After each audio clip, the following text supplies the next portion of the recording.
Hi guys, Olivia here. Welcome back again to another tarot reading with me. And for today, let's do a current feelings ng person on your mind. Okay. Hello. Ano ang nararamdaman ng person on your mind mo sa'yo?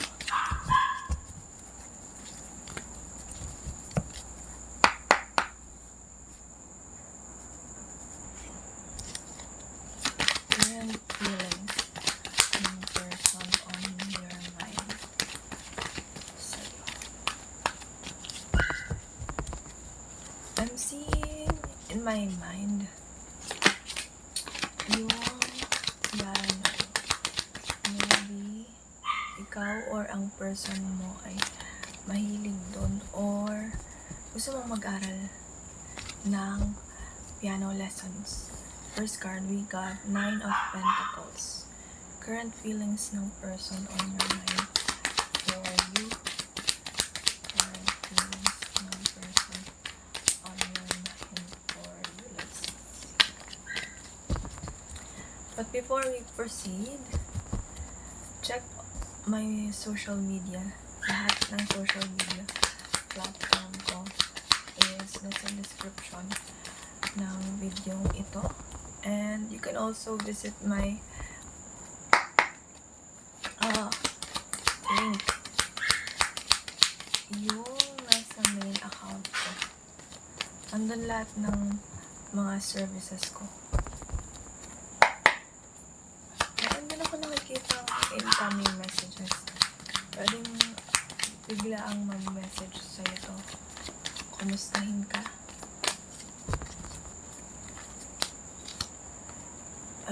Three of Wands.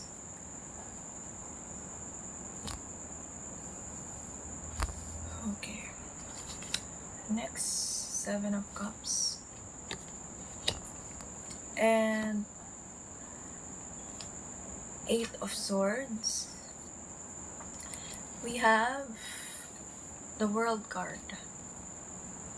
Next is 3 of Pentacles.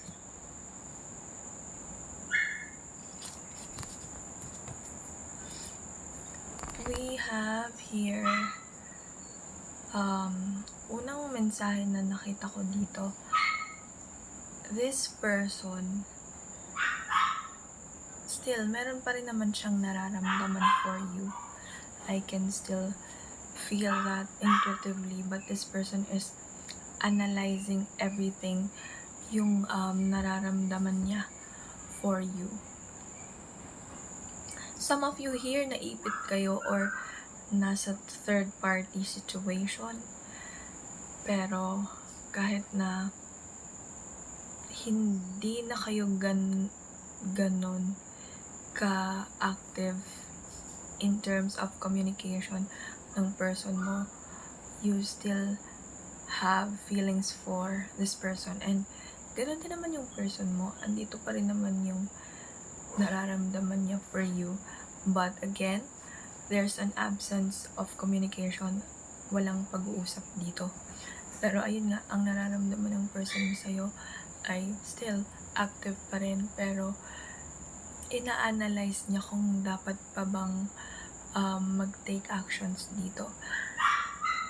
But still, this person is iniisip niya nakausapin ka. May mga bagay or may mga instances na gusto niyang mag-reach out sa'yo. Pero since this person is tied up sa isang third party situation, medyo nagkakaroon siya ng urong-sulong. Third party situation is hindi lang nakafocus sa tao. This could be a situation na meron siya money, career, even family, yung mga priorities niya sa buhay. Maaring sa ngayon ay hindi ka kasama doon. At piniling maglaylo or bitawan ka muna ng person na to really prioritize yung mga bagay na gusto niyang i-prioritize. And ayun, kahit gaano tayo ka love ng isang tao, kung hindi naman tayo kasama sa mga priorities nila, hindi natin pwedeng ipilit yung mga bagay-bagay. So, ayun, sa ngayon, ang nakikita ko, although andito pa rin yung feelings ng person mo sa'yo, medyo nagkakaroon siya ng evaluation here. If, is it right to keep these feelings pa ba?